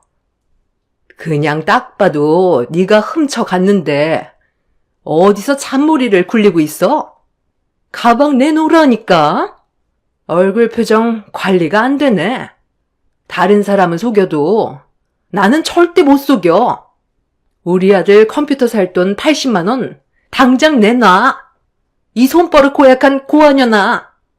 그동안 내가 너 때문에 얼마나 많은 스트레스를 받아왔는지 알아? 당장 토해내라고. 형님은 설거지 중이었던 저를 고아라는 이유 하나로 도둑으로 몰고 가더니 머리채를 잡아 사정없이 흔들었어요. 임신 중이었던 저는 순간적으로 너무 놀라 비명을 질렀고 주방이 난장판이 될 정도로 형님의 손에 끌려 다녔습니다. 저는 배가 모서리에 부딪히기라도 할까봐 무서워서 양손으로 배를 움켜쥐었고 형님한테 뱃속의 아이가 위험해질 것 같다고 얘기했는데도 제 말은 아예 들으려 하지 않았습니다. 하필 그때가 이장님이 명절 음식 나눠주신다고 오셔서 가족들 모두 마당으로 나가 있던 상황이라 도움을 요청해도 밖에서 들리지가 않았는지 아무도 집 안으로 들어오지 않았어요. 그렇게 형님에게 머리채를 잡힌 뒤 사정없이 주방을 휩쓸고 다니던 저는 아이한테 문제가 생길까봐 형님한테 그만하라며 세차게 밀쳤는데 키가 크고 힘이 장사였던 형님은 제가 한마디 할 때마다 그 입 좀 다물라면서 그날 있었던 스트레스를 전부 다 저에게 풀어버리는 것 같았습니다. 그렇게 한참 동안 제 머리채를 잡고 흔들던 형님은 체력이 많이 빠졌는지 거친 숨을 고르며 잠깐 멈췄는데 그 순간 뒤에서 시모가 형님이 제 머리채를 잡는 모습을 보시곤 양손에 들고 있던 명절 음식을 바닥으로 떨어뜨렸어요. 뒤이어 가족들이 줄지어 들어왔고 흥분을 가라앉힌 형님은 그제야 상황 파악이 됐는지 급하게 제 머리채를 잡고 있던 손을 놓았지만 이미 난장판이 되어버린 주방과 만신창이가 돼서 배를 움켜쥐고 있던 저를 보곤 시모는 이성을 잃어버려 형님의 머리채를 잡아 물이 가득 들어있던 개수통에 머리를 쳐박아 버렸습니다. 형님은 그럴 만한 이유가 있었다며 자기 말 좀 들어달라고 했지만 형님보다 더 힘이 장사였던 시모는 들을 필요도 없다면서 형님의 머리를 개수통에 넣었다 뺐다를 반복했어요. 뒤이어 주방으로 들어왔던 가족들이 시모를 뜯어 말렸고 형님은 자기가 잘못한 게 아니라면서 제가 돈을 훔쳐가서 벌어진 일이라며 가식적인 눈물을 흘렸어요. 어머님은 제가 왜 이렇게까지 했는지 들어보려 하지도 않고 무작정 행동부터 옮기시면 어떡해요? 동서가 아버님이 주셨던 80만 원을 훔쳐갔다고요. 이래서 제가 고아 출신은 안 좋다고 했잖아요. 아까 식사할 때 혼자 자리에서 일어나 화장실 가더니 방에 들어가서 80만 원을 훔쳤다니까요. 그런데 계속 자기가 안 가져갔다고 거짓말을 하잖아요. 누가 봐도 동서가 가져간 게 확실한데 저한테 거짓말을 하니까 얼마나 화가 나겠어요? 그래서 머리채 잡았던 거예요. 너, 만약에 작은 애가 그 돈 안 가져갔으면 지금 이 상황 어떻게 처리할 거니? 작은 애한테 80만 원이 있는 걸 확인한 것도 아닌데 너 혼자 단정 지어서 홀몸도 아닌 임신한 몸인 작은 애한테 위험한 물건들이 가득한 이 주방에서 머리채를 잡고 난리를 피워? 일단 돈이 없어졌으면 가족들한테 먼저 물어봐야 하는 거 아니야? 아니, 100% 동서가 맞다니까요. 원래 고아 출신들은 어렸을 적부터 궁핍하게 살아왔었기 때문에 먹고 살아야 해서 손버릇이 고약하다고요. 동서가 딱 그런 케이스라고요. 눈앞에 80만 원을 받는데 얼마나 가지고 싶었겠어요. 제가 가방 좀 보여달라고 하니까 갑자기 당황하더니 말까지 더듬으면서 보여주지 않으려 했다고요. 내가 방금 너한테 작은 애한테 잘못이 없으면 어떻게 할 거냐고 물어봤지? 네가 저지른 행동에 대한 잘못은 조용히 넘어가지 않을 거고 그에 따른 처벌도 감수해야 될 거야. 경수야, 작은 애가 돈을 가져가지 않았다는 걸 네가 어떤 상황이었는지 전부 다 설명해 줘라. 명절날 콩밥 좀 먹어봐야 정신 차리지? 저녁 식사하기 전에 내가 당신한테 말했던 거 기억 안 나? 아까 당신이 지갑에서 가져간 그 돈 돌려드리자고 했었잖아. 방식이 달랐었고 그런 문제로 안 좋은 상황까지 온 거니까 내가 다시 드린다고 했었는데 나한테 뭐라고 그랬어? 이미 손에 들어온 돈인데 뭐하러 주냐고 화냈었지? 나도 웬만한 건 참는데 허락도 없이 아버지 지갑에 손을 넣어 돈을 빼는 행동은 분명 잘못된 거고 돌려드리는 게 맞는다고 생각했기 때문에 그 돈 다시 어머니한테 돌려드렸었어. 컴퓨터야 내가 사주면 되는 거고 이런 문제로 얼굴 붉히는 게 싫어서 다시 드렸는데 어머니는 그래도 가져간 거니 컴퓨터 사주라면서 받지 않으시더라고. 그래서 다시 방에 들어가 돈을 당신 가방 안에 넣으려 했는데 그때 마침 이장님이 들어오셔서 급하게 밖으로 나가느라 돈을 내 주머니에 넣어놨었거든. 그런데 그 잠깐 사이에 이런 일이 벌어진 거야. 돈이 없어졌으면 일단 나한테 먼저 얘기해야 되는 게 맞는 거 아니야?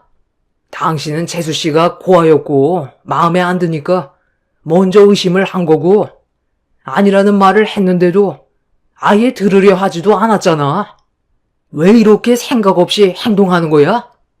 재수 씨보다 나이도 훨씬 많은 사람이 어른답지 못한 행동을 왜 계속 하는 거냐고. 이제 어떻게 할 거야?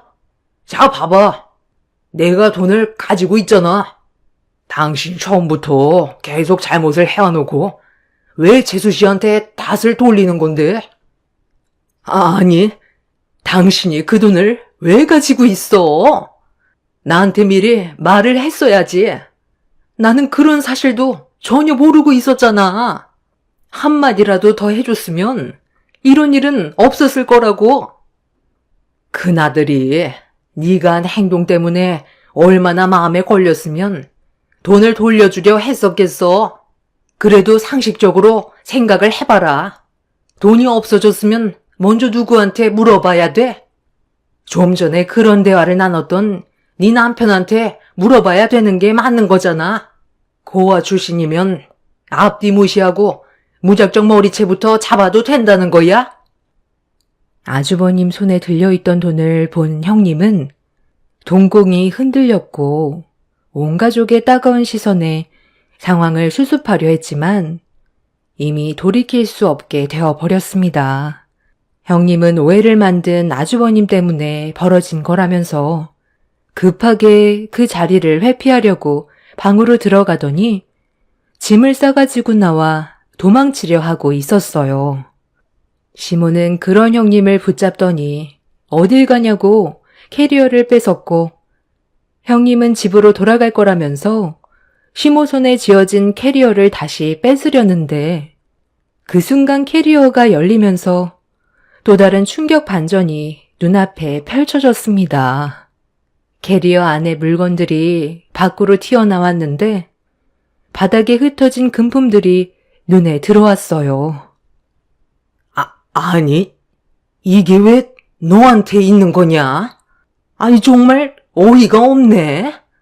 작은 애를 도둑으로 몰더니 내 금품들은 왜 여기에서 나온 거냐고?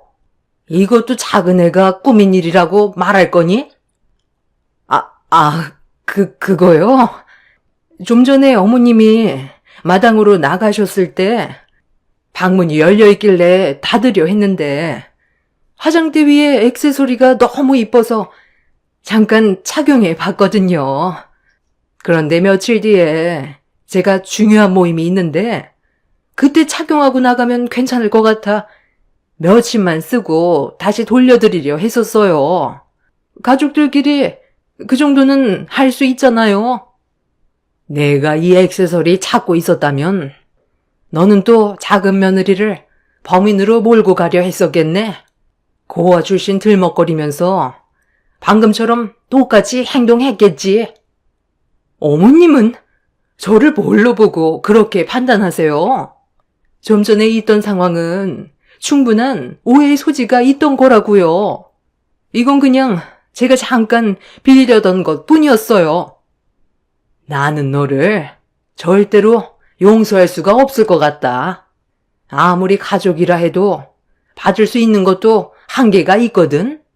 너야말로 내 방에 함부로 들어와서 이 많은 금품들을 말 한마디 없이 몰래 훔쳐다가 캐리어 가방에 넣어놓고 그대로 도망가려 했으면서 잘못도 없는 작은 며느리한테 모든 걸 뒤집어 씌우려 해? 너는 내가 직접 신고해서 콩밥 좀 먹여야 되겠다. 우리 집안에서 너는 영구 제명이니? 내 아들과도 이만 끝내거라. 너 하나로 집안 전체가 쑥대밭이 되는 거 더는 못 보겠다. 어머님, 잠깐만요. 별것도 아닌 문제로 정말 경찰에 신고하려고요? 가족들끼리 이 정도는 정말 사소한 일이라고요. 살면서 누구나 한 번쯤은 겪을 수 있는 에피소드인데 왜 상황을 악화시키려 하세요? 제 잘못 인정할 테니까 그만 확 가라앉히세요. 앞으로 제가 잘하면 되잖아요.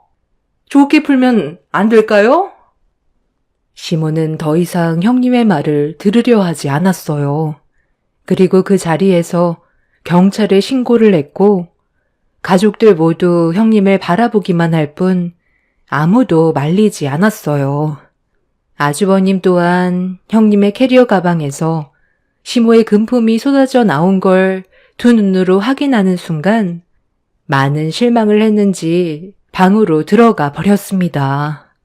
제 옆에 있던 남편도 형님이 더 이상 한 가족의 구성원이 되는 걸 원하지 않는다면서 잘못한 거에 대해서는 처벌을 받아야 마땅하다며 임산부였던 저를 함부로 대한 부분에 대해서는 법적 처벌이 있을 거라고 형님의 멱살을 잡으며 화를 냈어요.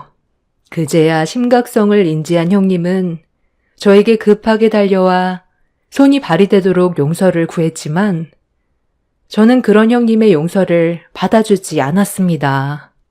시모는 저한테 가까이 붙지 말라면서 형님의 뒷덜미를 잡아 끌어 패대기를 쳤어요. 콩밥 먹기는 싫었는지 다시는 이런 일이 없을 거라면서 시모의 발목을 잡으며 눈물로 애원을 했지만 이미 마음의 문이 닫혀 있었습니다. 결국 잠시 뒤 경찰이 들어와 형님이 저지른 행동들에 대한 조사가 진행이 되었고 저희 가족은 형님을 상대로 법적 소송을 제기했어요. 신체적인 가해와 금품을 훔친 거에 대한 처벌을 원했지만 며느리와 시어머니는 친족 상도례 때문에 처벌하기는 힘들다며 저에게 신체적인 가해를 한 부분에 대해서만 법적인 처벌을 진행할 수가 있었습니다. 형님은 임산부인 걸 알면서도 신체적 가해를 멈추지 않았던 행동들에 대한 죄질이 나쁘다는 결정을 내린 판사는 형님에게 징역 6개월을 선고했는데 자신의 잘못을 인정하지 않고 되레 항소를 하면서 징역은 너무하다고 법정에서 난리를 쳤어요. 판사는 조금의 뉘우침도 없는 형님의 태도를 괘씸하게 보고 징역을 8개월로 형을 늘렸습니다. 그리고 이 일로 인해 아주버님과 형님은 이혼까지 고려 중이고 현재 아주버님이 조카를 데리고 유학 준비를 하고 있는 것 같아요. 형님은 항상 저에게 고아 출신이라고 무시하면서 괄시를 했었지만 제가 노력하면 좋은 관계로 발전할 수 있을 줄 알았는데 결국 결말은 안 좋게 끝이 나게 될 것 같네요. 하지만 한편으론 잘된 결정인 것 같아요. 조카를 생각했을 땐 마음이 아프지만 모난 성격을 가지고 있던 그 사람이 빠지게 되면 모두들 평온을 되찾을 것 같습니다. 이혼은 아주버님의 뜻에 달렸지만 결과가 어찌됐든 다시는 그 얼굴 마주할 일 없을 겁니다. 개선의 여지가 없는 인간은 확실하게 차단하는 게 맞는 것 같거든요. 한 사람이 얼마나 많은 영향을 줄 수 있는지 이번 일을 통해 알게 되었어요.